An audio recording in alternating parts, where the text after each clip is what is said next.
ओकारं बिंदु संयुक्तं नित्यं ध्यायन्ति योगिनः कान्तमोक्षदं चैव ओंकाराय नमो नमः।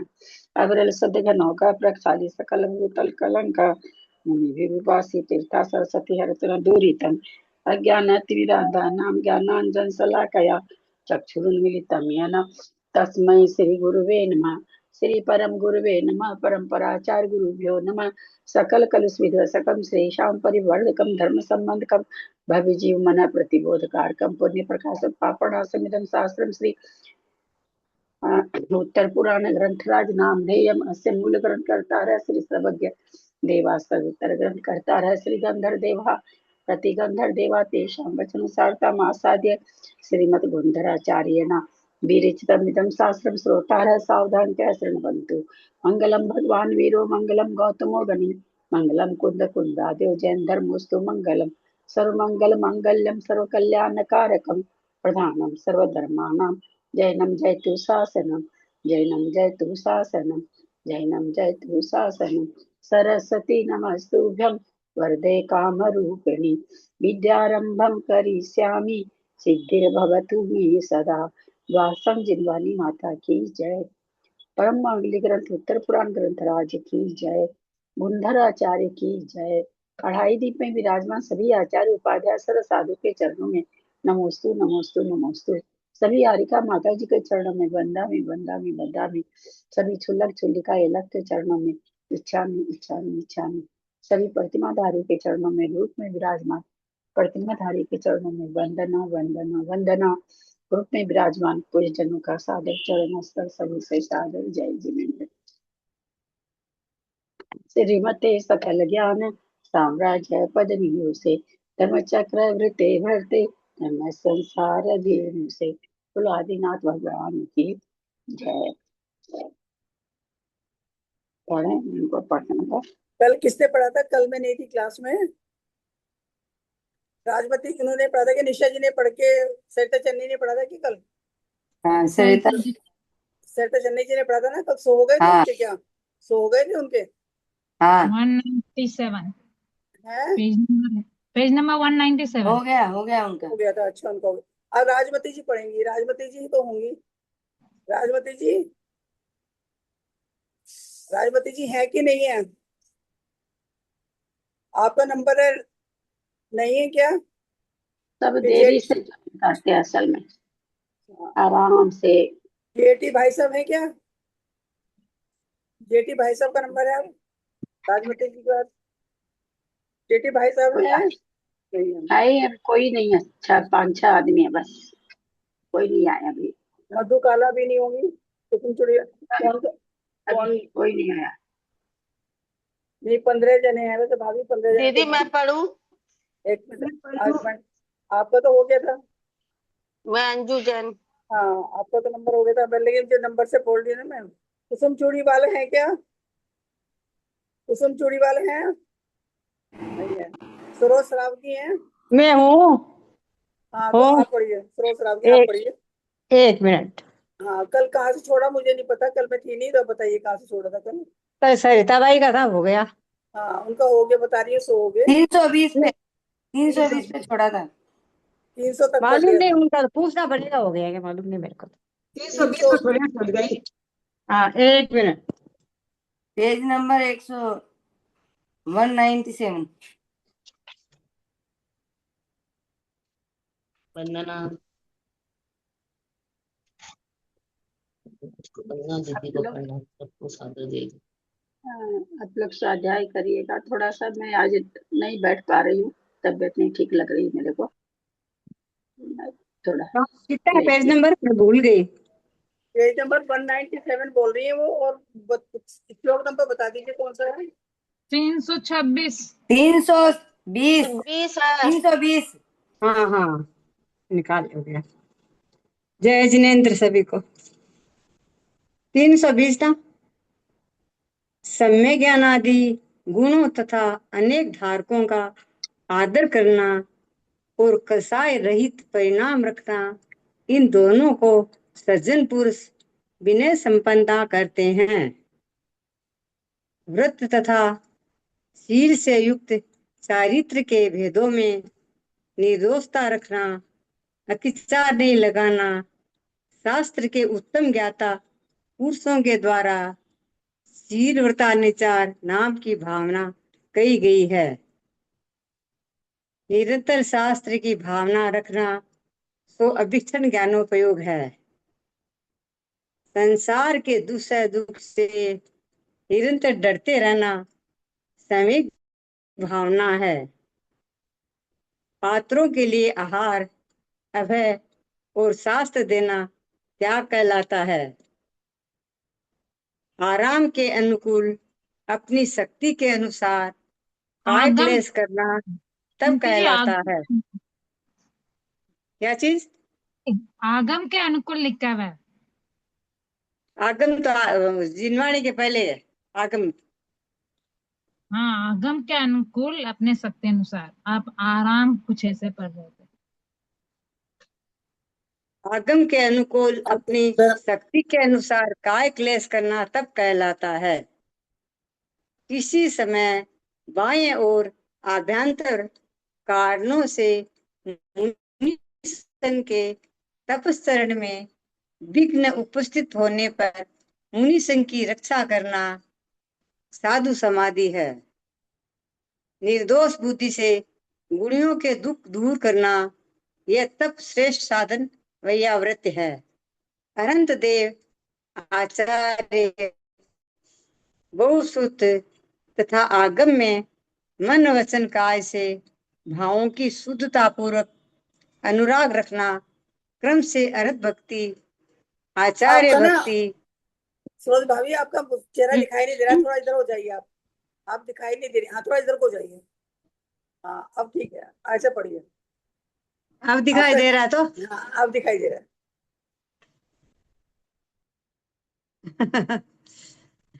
बहुश्रुत तथा आगम में मन वचन काय से भावों की शुद्धता पूर्वक अनुराग रखना क्रम से अर्थ भक्ति, आचार्य भक्ति, बहुश्रुत भक्ति और प्रसन्न भक्ति भावना है।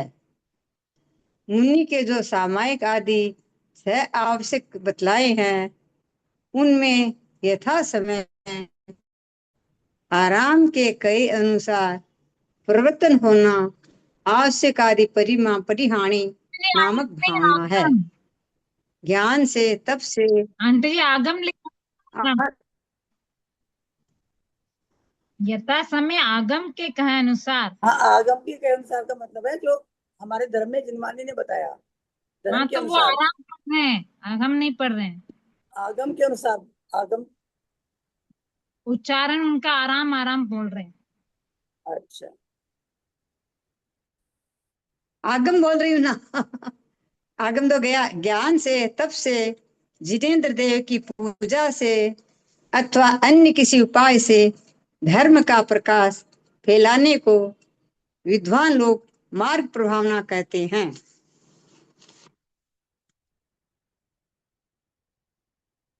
और बछड़े में गाय के समान सधर्मी पुरुष में जो स्वाभाविक प्रेम है उसे प्रशंसा के पारगामी पुरुष वात्सल्य भावना कहते हैं। श्री जिनेन्द्र देव इन 16 भावनाओं को सब मिलकर अथवा अलग अलग रूप से तीर्थंकर नाम कर्म के बंध का कारण मानते हैं। मेघरत मुनिराज ने इन भावनाओं से उस निर्मल तीर्थंकर नाम कर्म का बंध किया था जिससे तीनों लोकों में क्षोभ हो जाता है। वे क्रम क्रम से अनेक देशों में विहार करते हुए श्रीपुर नामक नगर में गए। वहां से राजा श्रीसेन ने उन्हें योग विधि से आहार दिया। इसके पश्चात नंदपुर नगर में नंदन नाम के भक्तिवान राजा ने आहार दिया और तदनंतर पुंडरीकिणी नगरी में निर्मल सम्यक दृष्टि सिंहसेन राजा ने आहार कराया। वे मुनिराज ज्ञान, दर्शन, चारित्र और तप की अनेक पर्यायों को अच्छी तरह बढ़ा रहे थे। उन्हें दान देकर सभी राजाओं ने पंचाश्चर्य प्राप्त किए। अत्यंत धीर वीर मेरठ ने दृढ़ के साथ साथ नमस्ते नामक पर्वत पर श्रेष्ठ संयम धारण कर 1 महीने तक प्रायोगमन संन्यास धारण किया और अंत में शांत परिणामों से शरीर छोड़कर अमींद्र पद प्राप्त किया। वहां उन दोनों की 33 सागर की आयु थी। चंद्रमा के समान उज्जवल 1 हाथ ऊंचा शरीर था। शुक्ल लेशा थी। वे 16.5 माह में एक बार श्वास लेते थे। 33,000 वर्ष बाद एक बार अमृत में आहार ग्रहण करते थे। परविचार रहित सुख से युक्त थे। उनके अवधि ज्ञान रूपी नेत्र लोक नाड़ी के मध्यवर्ती योग्य पदार्थों को देखते थे। उनकी शक्ति, दीप्ति तथा विक्रिया का क्षेत्र भी अवधि ज्ञान के क्षेत्र के बराबर था। इस प्रकार वे चिरकाल तक स्थित रहे। वहां से च्युत हो एक जन्म धारण कर वे नियम से मोक्ष का समागम प्राप्त करेंगे। अथांतर भरत पंडित जी, क्षेत्र में एक उनके अवधि ज्ञान रूपी नेत्र लोकनाड़ी के मध्यवर्ती योग्य पदार्थों को देखते थे। लोकनाड़ी के मध्यवर्ती माने लोक नाड़ी के बीच में जो पदार्थ है सभी को देखते थे। मध्य माने बीच, माने लोकनाड़ी माने 14 राजू। लोक नाड़ी के 14 राजू सबको देख सकते थे। आपको पता तो है, फिर आप क्यों पूछ रही हैं? आप तुमको पता है लोक नाड़ी 14 राजू की है, आपको पता तो है ना? नहीं आप पूछ रहे आंटी जी। कल बताया था ना दीदी ने, क्या कल या सवेरे दोपहर को बताया था। लोकनाड़ी और तृष्णाड़ी एक ही तो सुबह है। बताए थे, सुबह दोपहर में अच्छा बताया होगा। अच्छा अच्छा। दीदी पेज नंबर आणि श्लोक नंबर पेज नंबर 198। 198 हाँ 198 198 का आणि श्लोक नंबर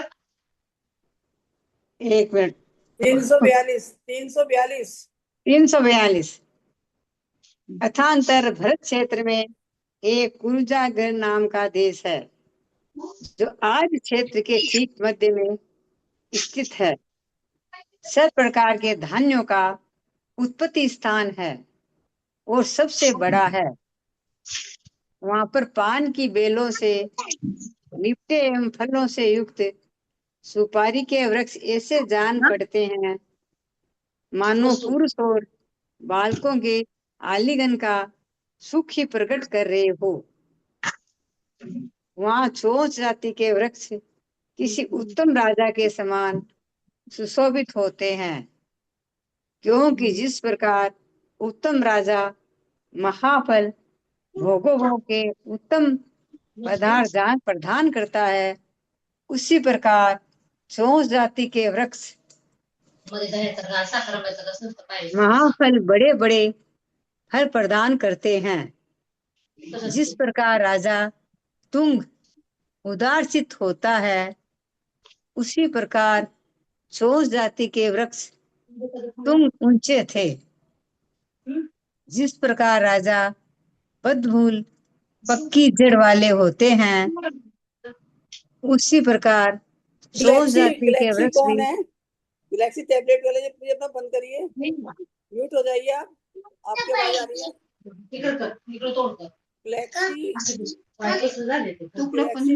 गैलेक्सी टैबलेट वाले अपना बंद करिए प्लीज, म्यूट हो जाइए।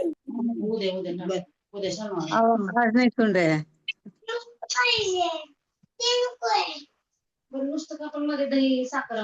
बुआजी एक बार पेज नंबर बताओ ना। पेज नंबर है 199। श्लोक लो पर ऊपर का मधु। राजा तुंग गुप्तता आप राजा अपना बद्ध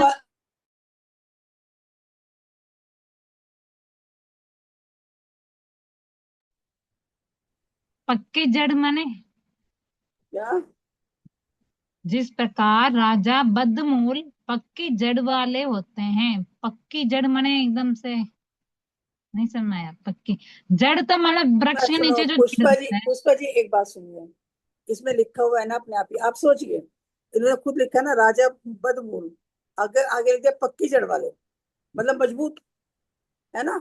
आप जो है ना बार बार आप मजबूत। मतलब आप इतना पढ़ती हैं, आप तो बहुत ज्ञानवान है, पढ़ती है, सब कुछ पता है आपको, नहीं आंटी, फिर आप नहीं इतना देखो अर्थ अपने आप ही लिखा हुआ है, राजा बदमूल पक्की जड़ वाले, अर्थ अपने आप ही लिखा हुआ है, अपने आप लिखा हुआ जो है ना। कोई काम बोलते हैं हाँ पक्का कर देंगे ऐसा बोलते हैं। नहीं पक्का माने यहाँ में पक्की लिखा हुआ है इसीलिए पूछ रही थी। पढ़िए, आप पढ़िए।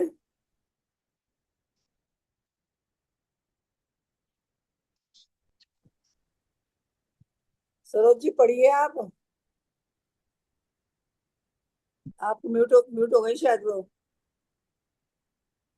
आप म्यूट हो गई हैं। हाँ हाँ हो गया, अब चालू हो गया।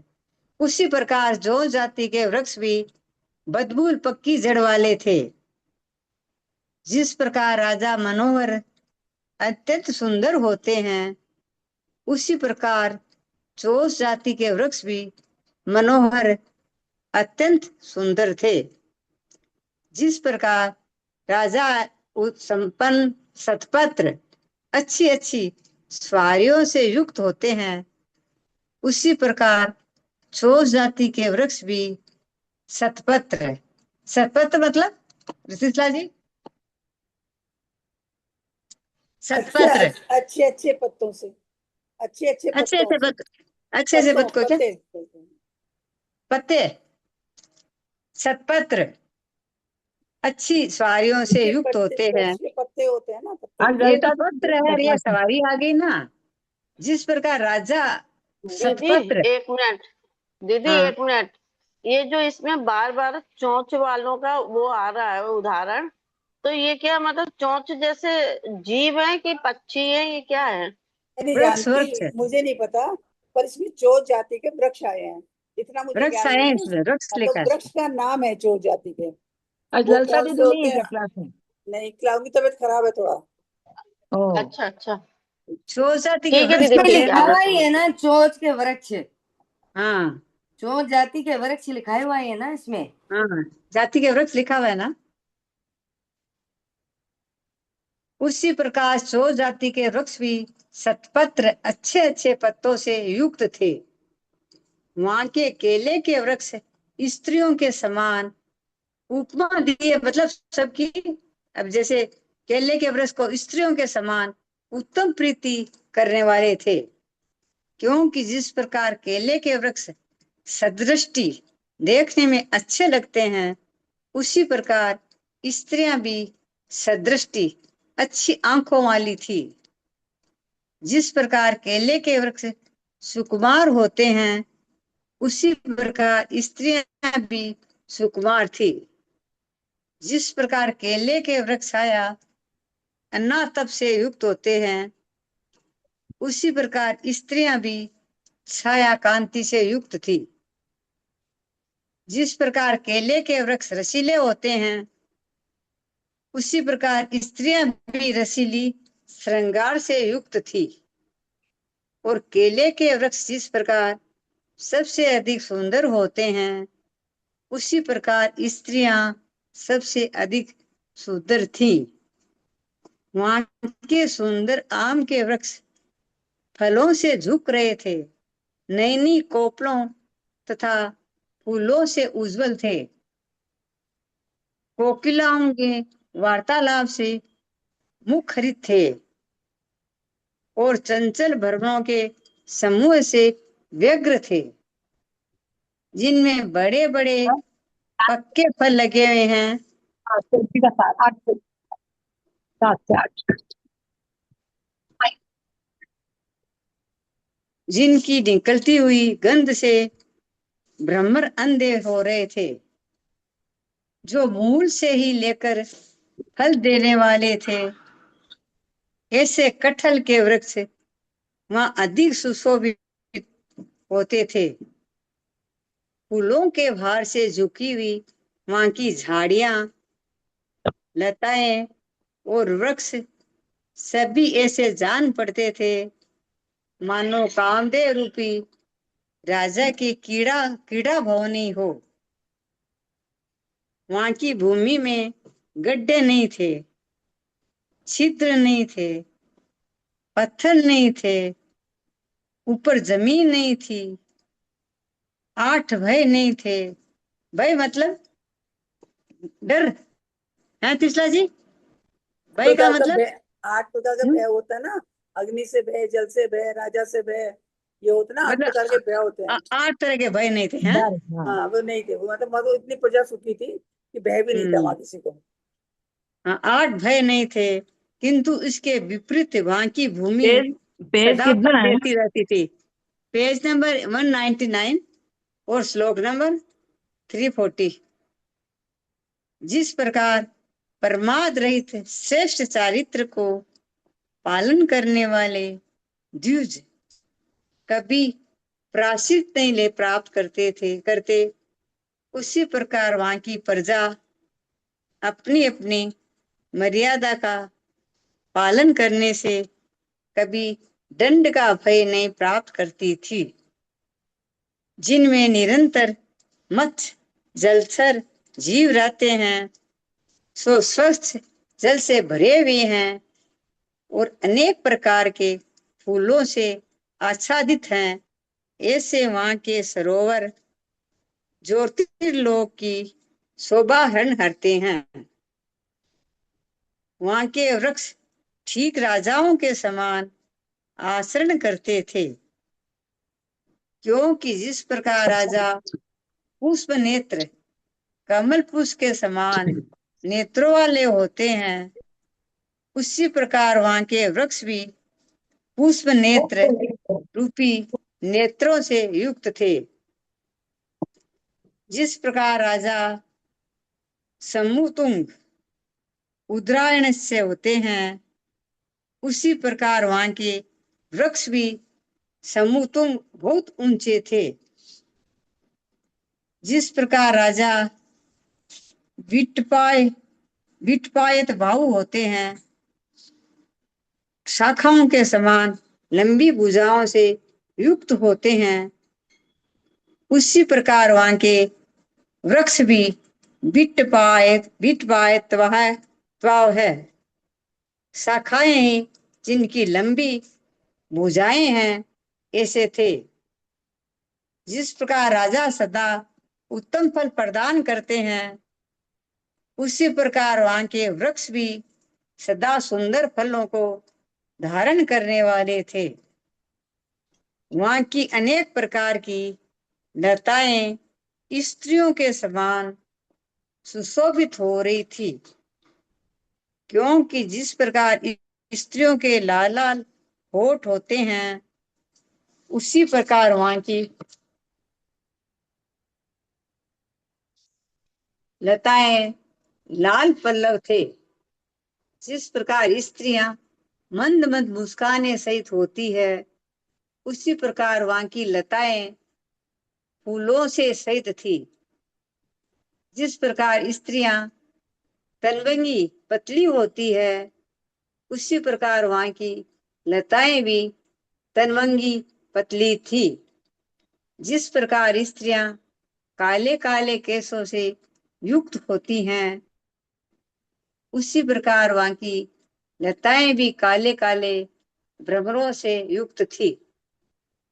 और जिस प्रकार स्त्रियां सतपत्र पुष्पोत्तम पत्र रचनाओं से सहित होती है, उसी प्रकार वहां की लताएं भी उत्तमोत्तम पत्रों से युक्त थी, जो मूल से लेकर मध्य भाग तक रसिक है और अंत में नीरस है। ऐसे दुर्जनों को जीतने वाले एक ही वहां पर यंत्रों द्वारा अच्छी तरह पीड़े जाते थे।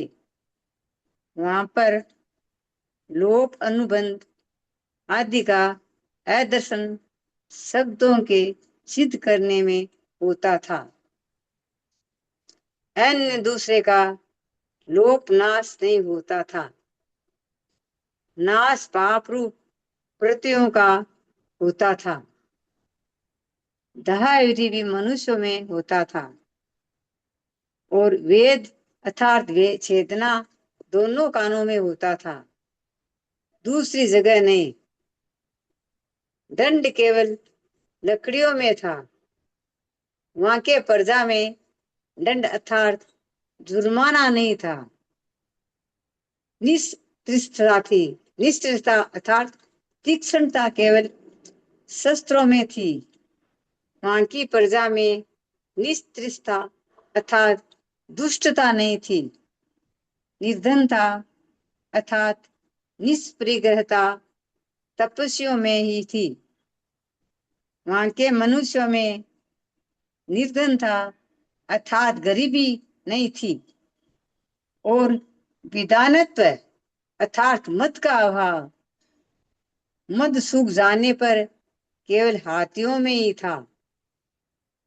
वहां की प्रजा में विदानत्व अर्थात दान देने का अभाव नहीं था। निर्जलपना केवल संभोग क्रियाओं में था। याचना केवल सुंदर कन्याओं की होती थी। ताप केवल अग्नि से आंटी आजीविका करने वालों में था। यहाँ पर दान देने का अभाव नहीं था बता दिए, फिर मतलब यहाँ पर गरीबी नहीं था बता दिए, फिर कैसे मतलब कोई गरीब होगा उसी को तो दान देगा, गरीबी नहीं, तो दान है की ही कोई नहीं। कमी नहीं थे, बहुत होता था। दान अब माने आप आहार दान जो होता है वो। ध्यान सभी तरह के दान, सभी तरह के दान आ जाते हैं ना। हाँ वो 4 प्रकार के दान वो भी। अब जिस जगह जैसे होता है ना, उसी वही लगाया जाता है।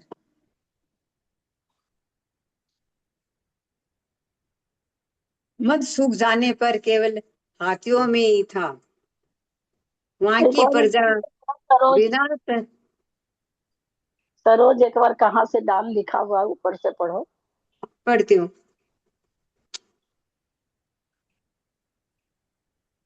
दंड मेरा केवल वीडियो बंद है, वीडियो बंद है, मैं लेटी हुई हूँ इसलिए वीडियो बंद है। हाँ एक बोलो, मिनट। बोलो सरोज। हाँ बोल रही हूँ मैं, नीचे ऊपर देख रही दो सौ वापिस। पचपन 255 वाले उसमें है। 255 है क्या? हाँ 255 में से वहां पढ़िए पर आप। 256 लोप में अनुबंध आदि का 355 है, 355। सॉरी मुझसे निकल गया। हाँ 356 में है, 356। सॉरी मेरे से गलती बोला गया। 56 है, 56 है, 56 है, 56 है। 356 है।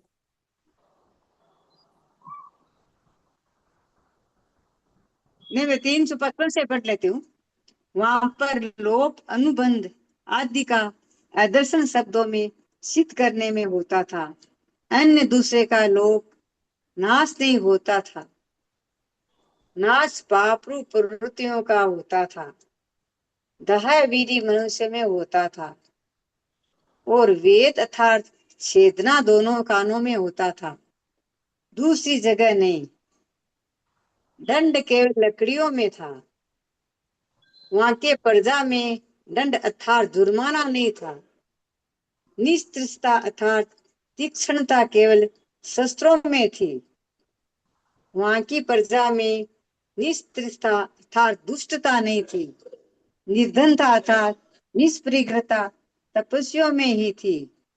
वहां के मनुष्यों में निर्धनता अर्थात गरीबी नहीं थी। अरे भाई दानत्व गरीबी वहां देखी, गरीबी वहां किसमें थी? तो तपस्वियों में थी। तपस्वी लोग त्याग कर देते हैं ना, तो भाई हाँ निर्धनता कहाँ? निर्धन कोई अगर कोई खोजने जाए उस समय कि निर्धन कौन है, तो तपस्वी लोग निर्धन थे, प्रजा निर्धन नहीं थी उस समय, ऐसा कह रहे हैं हाँ, कि तो प्रजा कोई गरीब कभी नहीं थी। कोई कभी नहीं थी उस टाइम। हाँ, विदानत अर्थात कोई सोचे अब भाई वो कि आ इसमें रहा गरीबी थी कि नहीं, तो हाँ थी ना है। गरीबी। तपस्वियों में गरीबी थी, तपस्वी लोग तो त्याग कर देते हैं, तो उनके पास धन नहीं था, प्रजा में गरीबी नहीं थी।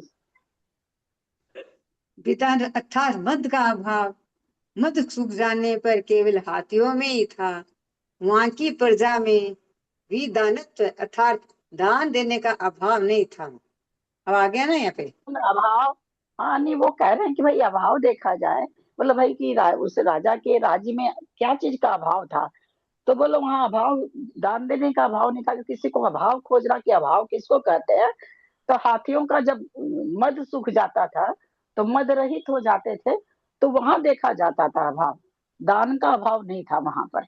अब यहाँ दान मतलब जो पूछ रही थी पुष्पा जी, ये सब प्रश्न एकदम विसंगति वाला ये कर देती हैं कभी कभी। अब यहाँ ये थोड़ी लिख रखे हैं 4 प्रकार का दान की है, नेचुरली दान का मतलब जब दान की कमी थी तो चौथा काल है शांति सागर जी महाराज का, शांति सागर तीर्थंकर शांति सागर का काल है, तो नेचुरली मुनि महाराज वगैरह तो है ही ना, तो दान तो होता ही होगा 4 प्रकार का, जब मुनि संघ है तो त्यागी वर्ती है तो उसमें तो कोई पूछना, बाकी ऐसा नहीं था कि कोई जनता गरीब उसको दान दिया जाता था, ऐसा नहीं था। गरीब जनता नहीं थी, गरीब जनता को दान दिया जाता था। बाकी तो चौथा काल है, तीर्थंकर है, खाली तीर्थंकर ही तीर्थंकर का वर्णन सब जगह आ रहा है, तो तीर्थंकर के काल में 4 प्रकार का दान तो लगता ही है ना, सब त्यागी मतलब अब तपस्वी के। कोई कमी नहीं थी, दान देने का अभाव नहीं था, मतलब कमी नहीं थी। ना वो उनको हो रहा था ना दान, वो गरीब और वो कहाँ से कहाँ जोड़ लेती है पुष्पा जी ना, कुछ चीज को कहाँ से कहाँ जोड़ लेती है, जो कि नहीं करना चाहिए, बहुत बहुत ज्यादा किसी को कहीं पे लगा देती है वो हर चीज को। हाँ चलो सरोज पढ़ो आगे। निर्जन पना केवल संभोग स्त्रियों में था, क्रियाओं में था। याचना केवल सुंदर कन्याओं की होती थी। ताप केवल अग्नि से आजीविका करने वालों में था। और मारण केवल रसवादियों में ही था।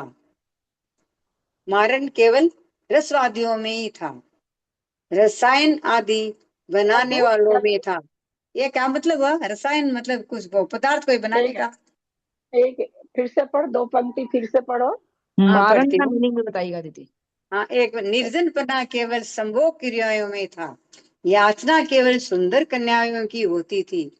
ताप केवल अग्नि से आजीविका करने वालों में था। और हाँ तो मारण ताप केवल अग्नि से, मारण केवल अग्नि अग्नि मारण से केवल आजीविका। रसवादियों में था। मारन का मीनिंग क्या हुआ? हाँ मारण केवल, रसवादियों में था और रसायन आदि बनाने वालों में था। नहीं नहीं रसायन। पहले वाला कर, पहले वाली पंक्ति ठीक से पढ़ो सरोज, सुन हाँ नहीं मैं रहा ठीक से। यहाँ पर इस मारन, मारन मारन मारन मारन मारन ए अमा और रन मारन मारन केवल रस। ये पढ़ू मैं पाछी वापिस। अग्नि आजीविका करने वालों में था और मारण केवल रसवादियों में ही था। रसवादियों में ही था मारण। हाँ मारण मारन मतलब। हाँ वो रस आदि निकालते थे ना, तो उसी में हाँ वो हाँ मारन, हाँ उसी में मारन शब्द होता, तो कोई किसी को ऐसे मारता उड़ता नहीं था। मारन कह रही हो ना, मैं हाँ कह रही हूँ मारण ना। हाँ मारण तो, हाँ, रसवादियों में था, आगे की लाइन रसवादियों। पढ़ने से समझ में आ जाएगा, आगे की लाइन पढ़ने से शायद समझ में आ जाएगा। अच्छा। रसायन आदि बनाने वालों में था। वहां कोई ऐसे समय में नहीं मरते थे। अब वही तो कह रहे कोई। हैं ना कि रसायन, हाँ हाँ रसायन आदि बना रहे हैं ना, तो उसी में था हाँ जो भी, कोई असमय में अकाल मृत्यु नहीं थी वहां पर। हाँ। कोई कुमार्ग में नहीं चलते थे और युक्त जीवों तथा मरणांतिक समुद्र घात करने वालों की रस रखने वालों चारों ही वन वाले ने छोड़कर अन्य कोई विग्रही शरीर रहित तथा मोड़ा से रहित नहीं थे। मिथ्या नय से देश रखने वाले चारों ही वन वाले जीवों के देव पूजा आदि 6 कर्मों में कई प्राचीन प्रवृत्ति उल्लंघन नहीं था। अर्थात देव पूजा आदि प्रशस्त कार्यों की जैसी प्रवृत्ति ये पहले वाला मुक्त हाँ जीव सदा मरणांतिक समुद्रघात करने वालों को छोड़कर अन्य कोई विग्रही शरीर रहित तथा मोड़ा रहित नहीं थे। हाँ, इसके अलावा और कोई नहीं थे, या तो मारणांतिक समुद्रघात ऋजुगति करने जाते ना। ऋजुगति बोलते हैं ना, वही तो मोड़ा रहित होता है। हाँ हाँ, कहते मारणांतिक समुद्रघात के सिवा और कोई वहां पर वैसा नहीं था कि शरीर रहित क्रिया हो रही है, वैसा कुछ नहीं था, ऋजु गति से ही होता था। विग्रह गति में थोड़ा कष्ट होता है ना, ऋजु गति में कष्ट नहीं होता है, तो इसीलिए वो कह रहे विग्रह गति से रहित थे जी। चौथा काल था ना। हम्म। मिथ्या नय से देश रखने चौथा वाले। काल से मतलब नहीं थे, तीर्थंकर वो शायद अच्छा, आ गए ना, तीर्थंकर का काल चल रहा है ना। हाँ, तीर्थंकर की वजह से थे। भाभी ये तो इसमें ऐसा है कि समुद्घात करने वालों को छोड़कर अग्र बाकी कोई विग्रह शरीर रहित और मोड़ों से रहित नहीं था। मतलब समुद्घात करने वालों को तो मतलब ऋजु गति होती थी, बाकी सबको मोड़ा वाली है, ये मतलब है। हाँ, यही मतलब समझ में आ रहा है इसका। फिर से पढ़िए धीरे धीरे पढ़ती हूँ। आप लोग। वहाँ कोई असमय में नहीं मरते थे, कोई कुमार्ग में नहीं चलते थे। मुक्त जीवों तथा मरणांतिक समुद्घात करने वालों को छोड़कर अन्य कोई विग्रही शरीर रहित तथा मोड़ा से रहित नहीं थे। आगे बढ़ू ना, तो आगे पढ़ो, कल इसको थोड़ा सा चिन्ह मोड़ा लगा से के छोड़ रहित थे, दीजिए। मैंने मोड़ रहित थे, इसका मतलब कल बताएंगे, ये नहीं उच्चारण से हमको समझ में नहीं आ रहा पूरा, एक एक शब्द पढ़ेंगे तब होगा, कल बताएंगे। मैं तो बंद कर दी हूँ सब चीज, एक तो एक से इसको पढ़ू थोड़ा क्या? एक एक पढ़ू त्रिशला क्या? जी थोड़ा, त्रिशला जी थोड़ा सा चिन्ह लगा के रखिए, कल इसको कर देंगे लगा एक्सप्लेन दिया कर भाभी, देंगे। लगा दिया मैंने। 314। दीदी एक प्रश्न और पूछ लूं क्या, साथ में ही पीछे हो जाएगा। ये हाँ, प्रायोगमन संन्यास क्या होता है? इंगनी मरण प्रायोगमन और एक प्रायोपगमन संन्यास। हाँ, एक इंगनी मरण होता है, एक और होता है, 3 तरह का होता है। ये भी आप लोग को मैं कल बताऊंगी, थोड़ी ठीक। तबीयत हाँ, कल समझा दूंगी। ठीक नहीं है ना? मिथ्या नय से द्वेष देश रखने वाले चारों ही वर्ण वाले जीवों के देव पूजा आदि 6 कर्मों में कहीं प्राचीन प्रवृत्ति का उल्लंघन नहीं था, अर्थात देव पूजा आदि प्रशस्त कार्यों की जैसी प्रवृत्ति पहले से चली आई थी, उसी के अनुसार सब प्रवृत्ति करते थे। यदि प्राचीन प्रवृत्ति के कर्म का उल्लंघन था तो संयम ग्रहण करने वाले के ही था, अर्थात संयमी मनुष्य ही पहले से चली आई असमय रूप प्रवृत्ति का उल्लंघन कर संयम की नई प्रवृत्ति स्वीकृत करता था। क्योंकि आज समय रूप नहीं है, आज संयम रूप है। संयम रूप ही तो बोली हूँ मैं, संयम बोली हूँ, मैं संयम बोली हूँ, सुनाई दिया होगा। संयम असमय रूपी को कहते हैं, आज संयम रूपी है। असमय रूप, मैं असमय में बोली हूँ, ऊंचा वो सुनाई जैसे दे जाता है। असमय नहीं है, असमय रूप, संयम रूप। असंयम है। असंयम बोली हूँ, असंयम रूप, असंयम रूप हाँ। प्रवृत्ति का उल्लंघन कर संयम की नई प्रवृत्ति स्वीकृत करता था। लीला पूर्वक वृत्ति को प्राप्त हुए एवं सबको संतुष्ट करने वाले धान्य पौधे फल लगने पर अत्यंत नम्र हो गए थे, नीचे को झुक गए थे, अतः किसी अच्छे राजा की उपमा को धारण कर रहे थे। वहां मेघ समय पर पानी बरसाते थे, गायें सदा दूध देती थी, सब वृक्ष फलते थे और फैली हुई लताएं सदा पुष्पों से युक्त रहती थी। वहां की प्रजा नित्योत्सव थी, अर्थात उसमें निरंतर उत्सव होते रहते थे। निरातंक थी, उसमें किसी प्रकार की बीमारी नहीं होती थी। निर्बंध थी, हट रही थी, धनिक थी, निर्मल थी, निरंतर उद्योग करती थी और अपने अपने कर्मों में लगी रहती थी। आंटी जी, निर्बंध थी माने क्या होता है? निर्बंध थी, उसका आगे पीछे बोलिए। बोलती हूँ, निर्बंध थी, हट रही थी। वहां की प्रजा निस्वार्थ थी, अर्थात उसमें निरंतर उत्सव होते रहते थे।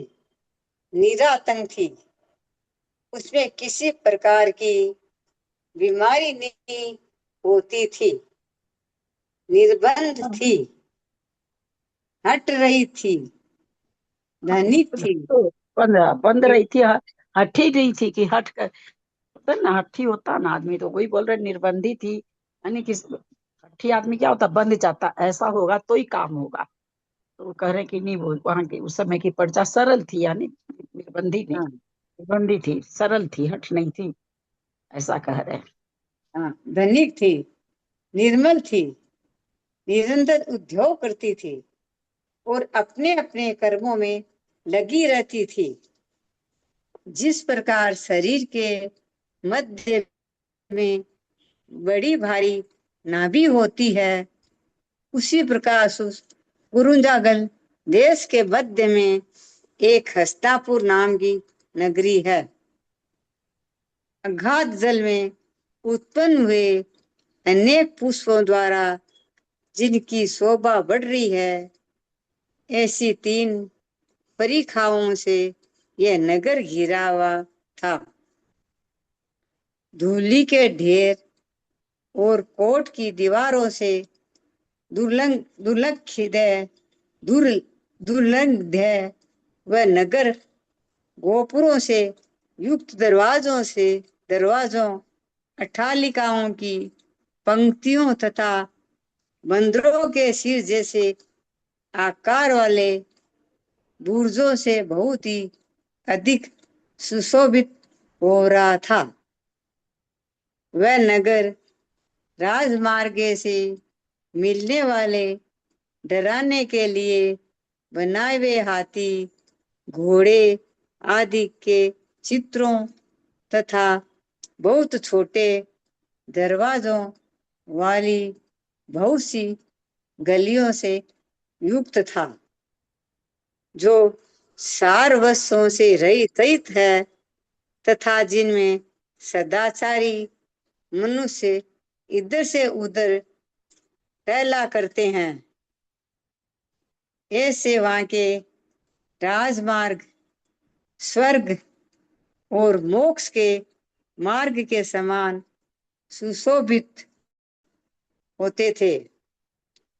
वहां उत्पन्न होने वाले मनुष्यों में श्रेष्ठ वस्तुओं से उत्पन्न हुए नेपथ्य वेशभूषण आदि से कुछ भी भेद नहीं था। केवल कुल, जाति, अवस्था, मन, वचन और ज्ञान की अपेक्षा भेद था। उस नगर में राजभवनों के शिखरों के अग्रभाग पर जो ध्वजाएं फहरा रही थी, उनसे रुक जाने के कारण जब सूर्य पर बादलों का आवरण नहीं रहता, उन दिनों में भी धूप का प्रवेश नहीं हो पाता था। पुष्प, अंगराग तथा धूप आदि की सुगंधि से अंधे होकर जो भ्रमर आकाश में इधर उधर उड़ रहे थे, उनसे घर के मयूरों की वर्षा ऋतु की शंका हो रही थी। वहां रूप, लावण्य तथा कांति आदि गुणों से युक्त युवक युवतियों के साथ और युवतियां युवकों के साथ रहती थी तथा परस्पर एक दूसरे को सुख पहुंचाती थी। वहां काम को उद्दीपित करने वाले पदार्थ स्वाभाविक प्रेम तथा कांति आदि गुणों से स्त्री पुरुषों में निरंतर प्रीति बनी रहती थी।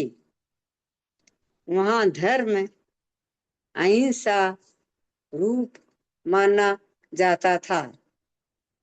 मुनि इच्छा रहित थे और देव रागादि दोषों से रहित अरंती माने जाते थे। इसीलिए वहां के सभी मनुष्य धर्मात्मा थे। वहां के श्रावक चक्की चूल्हा आदि 5 कार्यों से थोड़ा सा पाप संचित करते थे, उसे पात्रदान आय के द्वारा शीघ्र ही नष्ट कर डालते थे। वहां का राजा न्यायी था, प्रजा धर्मात्मा थी, क्षेत्र जीव रहित प्रासुक था और प्रतिदिन स्वाध्याय होता रहता था। इसीलिए मुनिराज उस नगर को कभी नहीं छोड़ते थे। जिनके वृक्ष अनेक पुष्प और फलों से नम्र हो रहे हैं तथा जो सबको आनंद देने वाले हैं, ऐसे उस नगर के समीपवर्ती वनों से इंद्र का नंदनवन भी जीता जाता था। संसार में जितनी श्रेष्ठ वस्तुएं उत्पन्न होती है, उन सब का अपनी उत्पत्ति के स्थान में उपभोग करना अनुचित है। इसीलिए सब जगह की श्रेष्ठ वस्तुएं उसी नगर में आती थी और वहां के रहने वाले ही उनका उपभोग करते थे। यदि कोई पदार्थ वहां से बाहर जाते थे तो दान से ही बाहर जा सकते थे। इस तरह वह नगर पूर्वोक्त त्यागी तथा भोगी जनों से व्याप्त था। उस नगर के सब लोग तादात्विक थे। सिर्फ वर्तमान की ओर दृष्टि रखकर भी जो भी कमाते थे उसे खर्च कर देते थे।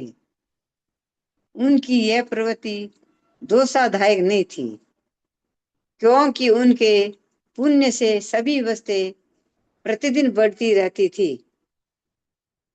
उस नगर में ब्रह्म स्थान के उत्तरी भूभाग में राज मंदिर था, जो कि देदीप्यमान भद्रशाल उत्तम कोट आदि से विभूषित था और भद्रशाल आदि वनों से सुशोभित महामेरु के समान जान पड़ता था। उस राज मंदिर के चारों ओर यथा योग्य स्थानों पर जो अन्य देदीप्यमान सुंदर महल बने हुए थे, वे मेरु के चारों ओर स्थित नक्षत्रों के समान सुशोभित हो रहे थे।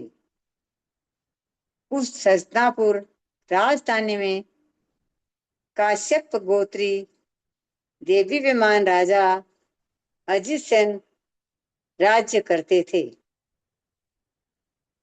उनके चित्त तथा नेत्रों को आनंद देने वाली प्रिय दर्शना नाम की स्त्री थी।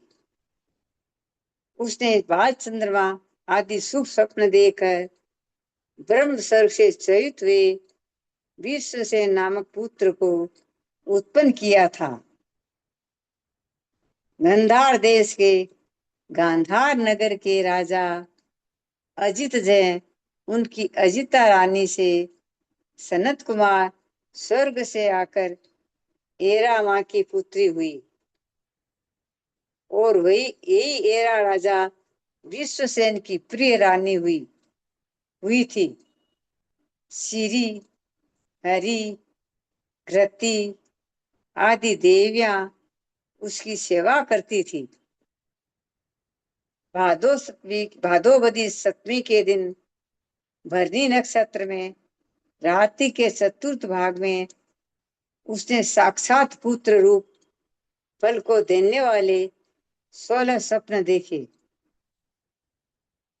अल्प निद्रा के बीज से कुछ कुछ ज्ञान प्राप्त हो रहा है तथा जिसके मुख से शुद्ध सुगंधी प्रकट हो रही है, ऐसी रानी एरा ने 16 स्वप्न देखने के बाद अपने मुख में प्रवेश करता हुआ एक हाथी देखा। उसी समय मेघरथ का जीव स्वर्ग से चोरित होकर रानी एरा के गर्भ में आकर उस तरह अवतीर्ण हो गया जिस तरह की सुक्ति में मोती रूप परिणमन करने वाली पानी की बूंद अवतीर्ण होती है। उसी समय सोती हुई सुंदरी को जगाने के लिए ही मानो उसके शुभ सपनों को सूचित करने वाली अंतिम पैर की भेरी मधुर शब्द करने लगी। उस भेरी को सुनकर रानी एरा मुख कमलिनी के समान खिल उठा।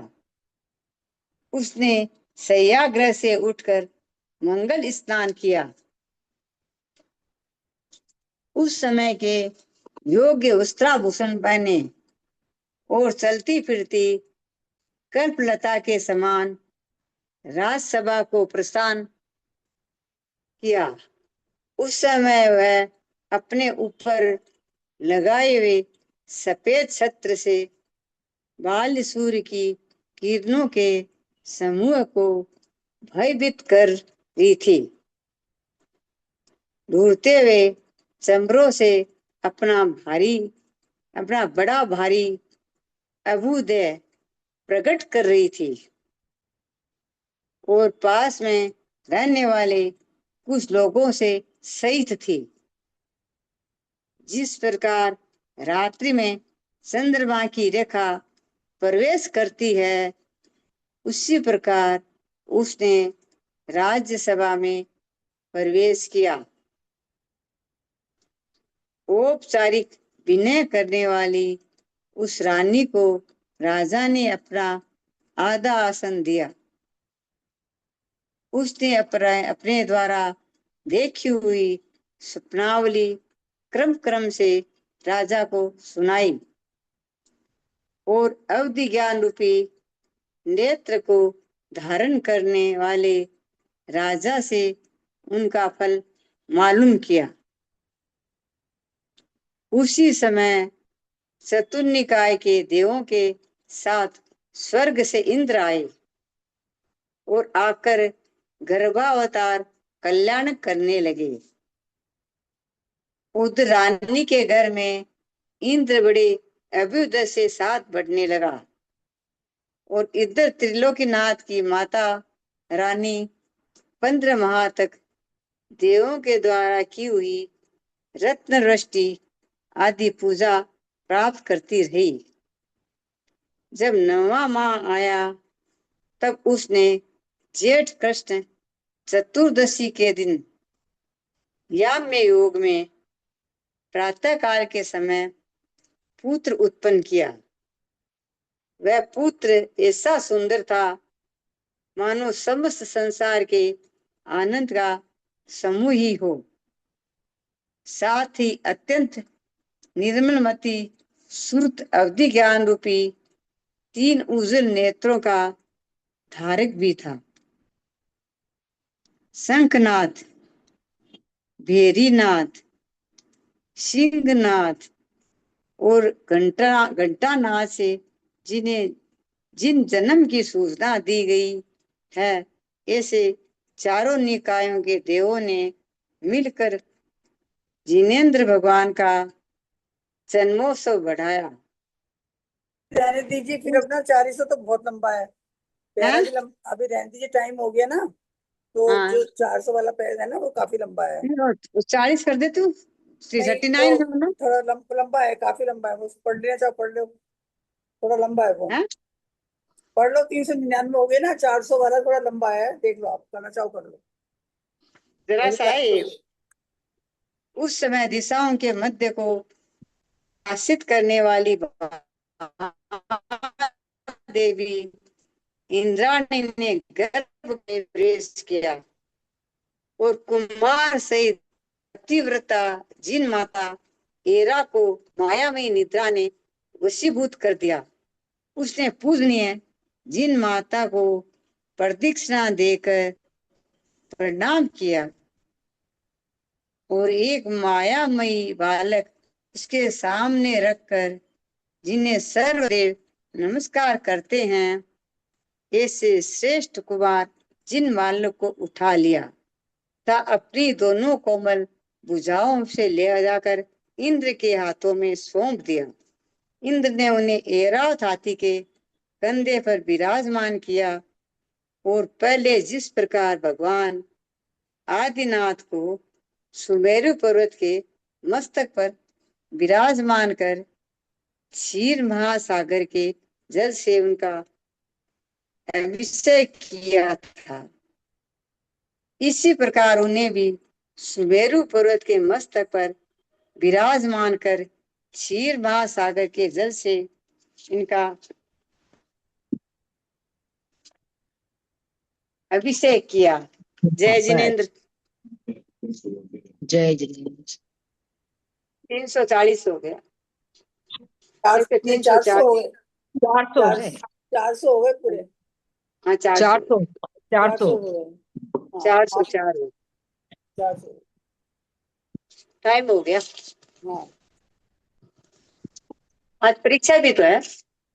हाँ लिखा तो है, जिनवानी स्तुति पढ़ी, जिनवानी स्तुति पढ़िए। कौन पढ़ रहा है? मैं कर रही हूँ।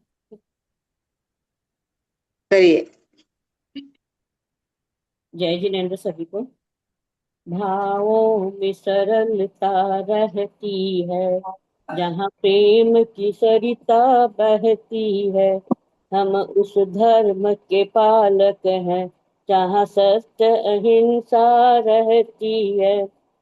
जो राग में मूछे तनते हैं, जड़ भोगों में रीझ मचलते हैं। वे भूलते हैं निज को भाई, जो पाप के सांचे ढलते हैं। कुछ कार्य उन्हें माँ जिनवाणी, जहाँ ज्ञान कथाएं कहती है। हम उस धर्म के पालक हैं, जहाँ सत्य अहिंसा रहती है। जो पर के प्राण दुखाते हैं, वे आप सताए जाते हैं। अधिकारी वे हैं शिव सुख के, जो आत्म ध्यान लगाते हैं। सौभाग्य सफल कर निर्जीवन, यह आयु ढलती रहती है। हम उस धर्म के पालक हैं, जहाँ सत्य अहिंसा रहती है। जवानी के ज्ञान के सूझे लोकालो, तो वाणी मस्तक नमो सदा देते। हे जिनवाणी भारती तो हे जपू दिन रैन, जो तेरी शरण आ गए सो पावे सुख चैन। देव भजु अरहंत को गुरु से निर्धन, दया धर्म पालू सदा यही मोक्ष वापन। द्वादशांत जिनवाणी माता की जय। 9 बार कल अष्टमी है क्या? हाँ कलष्टमी है। कलष्टमी है। तो ऋषवा जी वगैरह जो दोपहर में आते हैं वे विचार है मेरा वो चालू कर रखेगा। नहीं देखिए ना आवाज कट रही है ना।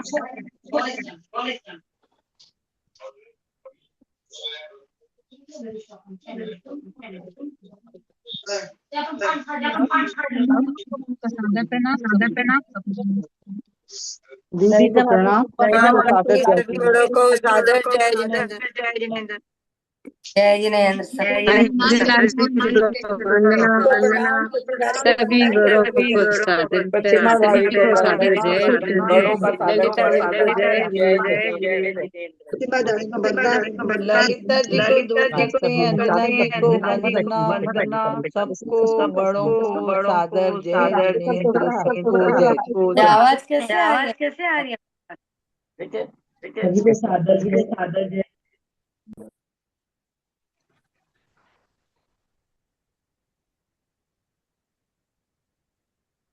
निकलिए ग्रुप में से देखिए अब आउट चाहिए। आ जाओ।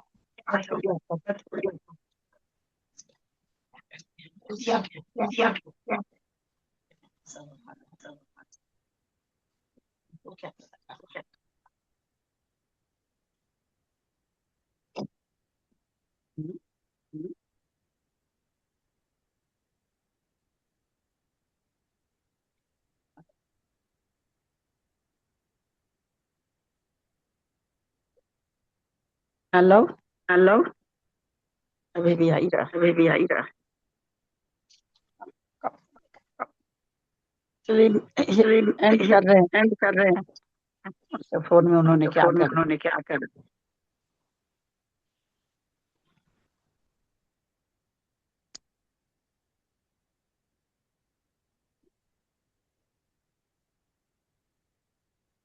अभी